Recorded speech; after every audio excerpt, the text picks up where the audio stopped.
For brand new hits, TBTs, trending, comedies, news alerts, and all infotainment, stay tuned to Jim Presenter KE. Subscribe, comment, like, and share. Jim Presenter KE. We the best. Baba Mungu ninakuomba unijaze nguvu nipate mwisho mzuri. Heri mwisho kuliko mwanzo.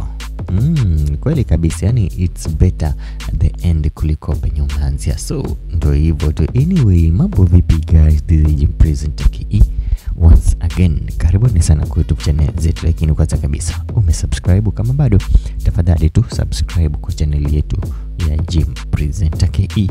Like itakuwa amazing tena zaidi. Pia tunakujuza mambo fresh ambazo zimetokelezea tu, ambazo zina expect kutolewa, na zile tu ambazo zitoka kitambo lakini bado zinafanya vizuri tena zaidi. So moja kwa moja kuna gospel ambayo inafanya vizuri, inaendelea kutrendi hasa pale kwa mtandao wa TikTok accounts, na watu wengi tayari washakipenda tu, ama challenges ziko kibao, yani likes ziko kibao, challenge kibao, likes nini na vitu kama hizo. So kuna kibao bana kunajulikana tu kama heri mwisho kuliko mwanzo bana, kibao kizuri tena zaidi ambacho kimepigwa na Festo Mtumbi pamoja na Josephine Mtumbi. Yani hao wawili wamekuja pamoja wakapiga tu hiki kibao amazing tena zaidi ambacho ni aina ya gospel, na waliotuliwaona tu pale kwenye kanisa fulani hivi wakiweza tu, ambapo walikuwa wanashutia that amazing song ambayo pia ilikuwa inashirikishwa tu na wanakwaya pale. Anyway, kibao kinaitwa tu heri mwisho kuliko mwanzo ambacho kimepigwa na Festo Mtumbi pamoja na Josephine Mtumbi. Hivyo basi ukitafuta pale